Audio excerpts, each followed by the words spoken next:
Welcome friends. Raja Rani serial இன்னைக்கு எபிசோட்ல வந்த இன்ட்ரெஸ்டிங்கான சீன்ஸ் பத்தி பார்க்கலாம். சிவகாமி வீட்டை மாப்போடு தொடச்சிட்டு இருக்கிறாங்க. அப்போ சரவணன் அப்பா உள்ள வராரு. நான் சஷ்டி விரதத்துக்காக வீடை தொடச்சிட்டு இருக்கிறேன், நீங்க என்ன கிருஷ்ணர் பாதம் போடுறீங்களா அப்படின்னு சொல்லி கோபமா கேக்குறாங்க. சிவகாமி காஞ்சா அதெல்லாம் சரியா போயிடும் அப்படின்னு சொல்றாரு அவரு.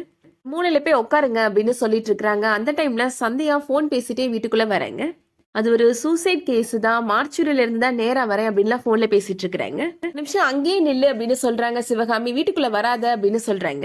சாவ வீட்டுக்கு போயிட்டு நேரா வீட்டுக்குள்ள வர, மறுபடியும் நல்லா வீடு துடைக்க முடியாது அப்படின்னு சொல்றாங்க சிவகாமி. வெளியில இருக்கிற பாத்ரூம்ல குளிச்சுட்டு வந்துட்டு மறுபடியும் ஃபுல்லா வீடை நீதான் மாப் போடணும் அப்படின்னு சொல்றாங்க. மயில்கிட்ட சொல்லி அவளுக்கு தேவையான ட்ரெஸ் எல்லாம் எடுத்து கொடுத்துரு அப்படின்னு சொல்றாங்க. சந்தியா இப்ப குளிச்சுட்டு வந்து வீடை ஃபுல்லா மாப் போட்டுட்டு இருக்கிறாங்க.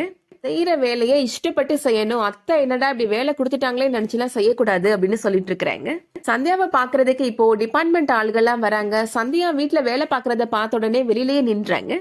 நம்மள பார்த்து கூப்பிட்டுட்டோம், அது வரைக்கும் வெயிட் பண்ணலாம் அப்படின்னு நின்றுட்டு இருக்கிறாங்க. கான்ஸ்டபிள் தங்கமணி அங்க வராங்க. மேடம் அப்படின்னு கூப்பிடுறாங்க.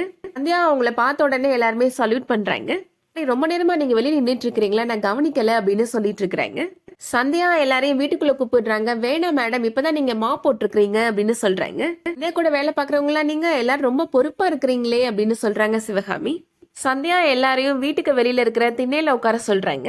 அங்க இருக்கிற போலீஸ்காரங்க எல்லாம் உங்களை பார்த்தா ஆச்சரியமா இருக்கு சந்தியா மேடம் அப்படின்னு சொல்றாங்க. ஸ்டேஷன்ல அவ்வளவு கம்பீரமா இருக்கிறீங்க, இங்க பார்த்தா வீட்டுல உங்க மாமியார் உங்களை அவ்வளவு அதிகாரம் பண்ணிட்டு இருக்கிறாங்க அப்படின்னு கேக்குறாங்க.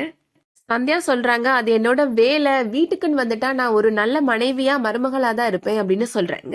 சந்தியா போலீஸ்காரங்கிட்ட சொல்றாங்க, அந்த ரவுடி மார்க்கெட் பக்கமா திரியறதா நியூஸ் வந்திருக்கு அப்படின்னு சொல்றாங்க.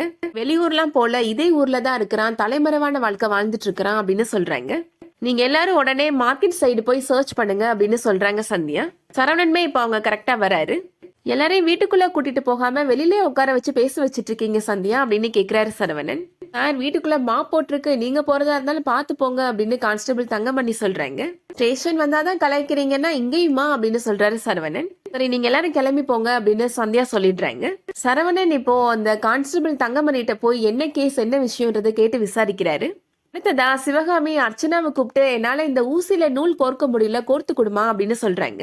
அது ஒண்ணு இல்ல, வயசாகுதுல, வயசாக பார்வை மங்கதான் செய்யும், ஒரு கண்ணாடி வாங்கி போட்டுக்கோங்க அப்படின்னு அர்ச்சனா சொல்றாங்க. எனக்கு என்ன ஒரு 43 44 வயசு தானே ஆகுது, அதுக்குள்ள வயசாயிடுச்சுன்னு சொல்ற அப்படின்னு சொல்றாங்க சிவகாமி. என்னத்த இன்னும் 2-3 வயசு கம்மியா சொல்லுங்க, உங்க பிள்ளைங்களாம் உங்களை அக்கான்னு கூப்பிடுறதுக்கு வசதியா இருக்கும்ல அப்படின்னு அர்ச்சனா சொல்றாங்க. அந்த டைம்ல கரெக்டா பக்கத்து வீடு சுமதி அவங்க குழந்தைய தூக்கிட்டு வராங்க. என்னன்னு தெரியலமா, 2 நாளா குழந்தைக்கு காய்ச்சல் அடிச்சிட்டு இருக்கு அப்படின்னு சொல்றாங்க.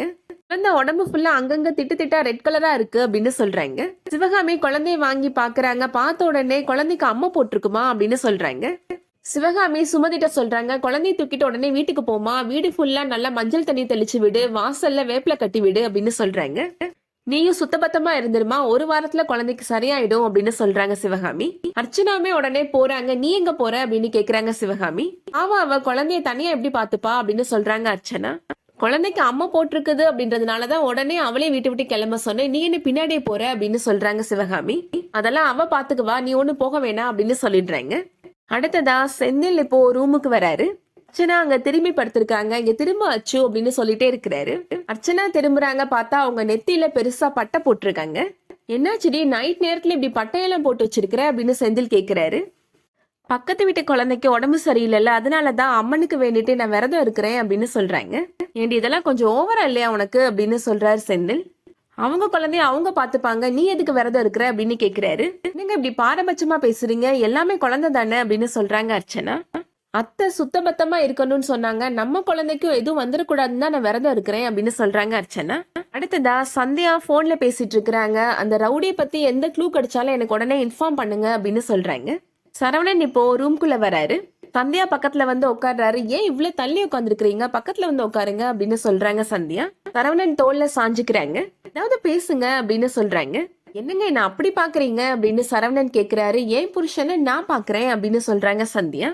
ஒரு பொண்டாட்டியா என்னோட புருஷன் கூட பேசணும்னு நான் ஆசைப்படுறேன் அப்படின்னு சந்தியா சொல்றாங்க. எனக்கு கடை வரவு செலவு தாங்க ஞாபகம் வருது, வேற எதுவும் பேச தோணலைங்க அப்படின்னு சொல்றாரு அவரு. சந்தியா இப்போ கோபப்பட்டு விலகி போயிடுறாங்க.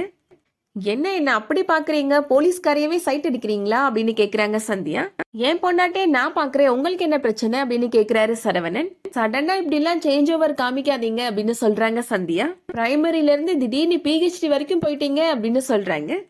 அதோட இன்னைக்கான எபிசோட் முடியுது. இந்த வீடியோ உங்களுக்கு பிடிச்சிருந்துச்சுன்னா லைக் பண்ணிக்கோங்க. ரெகுலரா சீரியல் அப்டேட்ஸ்க்கு நம்ம சேனலை சப்ஸ்கிரைப் பண்ணிக்கோங்க. தேங்க்ஸ் ஃபார் வாட்சிங்.